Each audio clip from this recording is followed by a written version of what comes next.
कर सकता हूँ। बिस्मिल्लाहिर्रहमानिर्रहीम, अस्सलाम वालेकुम। मैं हूँ जैस्मीन मंजूर और आप देख रहे हैं प्रोग्राम बस बहुत हो गया।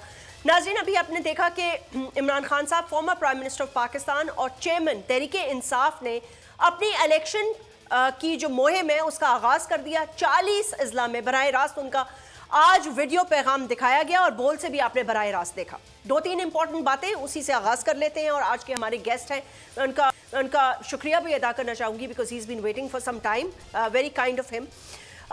इम्पॉर्टेंट बातें आज की इस बड़ी खबर में क्या कह रहे हैं फॉर्मर प्राइम मिनिस्टर? वो ये कह रहे हैं कि मुझ पर एक कातलाना हमला हो सकता है, मेरे पास शवाहिद मौजूद हैं, मैं एक वीडियो पैगाम रिकॉर्ड करवा चुका हूं जो बैरून मुल्क मौजूद है। पहला पॉइंट ये है, इस पॉइंट से एक सवाल उठता है, यही सारी बातें शहीद मोहतरमा बेनज़ीर भुट्टो ने भी की थी, लेकिन फिर उस खत का, उस ईमेल का, उस वीडियो पैगाम का कोई फायदा ना हुआ। इसलिए जो भी शवाहिद हैं वो अभी इसी वक्त सुप्रीम कोर्ट के आला जजेस के सामने पेश किए जाएं। ये एक पॉइंट इस पॉइंट से उठता है।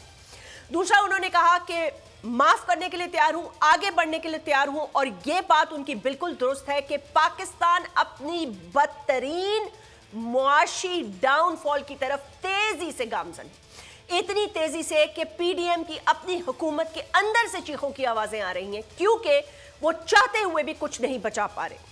इसहाक डार साहब पे बहुत सारे सवाल उठाए जा रहे हैं जिन्होंने बहुत सारी बातें की, लेकिन क्या वजह है कि वो अपने मुआहदे, वो तो ये कहते थे ना, let's put Tehreek-e Insaf aside, वो तो जो 3.5 साल में करना था वो कर गए। उसके बाद उनकी पॉपुलैरिटी, उनके बाय इलेक्शंस रिजल्ट सब कुछ हमारे सामने है, सो उसमें जाने की जरूरत नहीं। डार साहब क्यों स्टॉल करते रहे?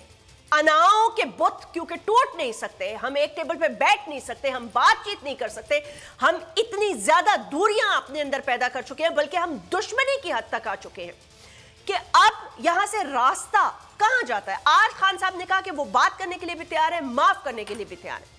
किसकी तरफ वो इंडिकेट कर रहे थे? फॉर्मर गवर्नर इमरान इस्माइल बहुत देर से इंतजार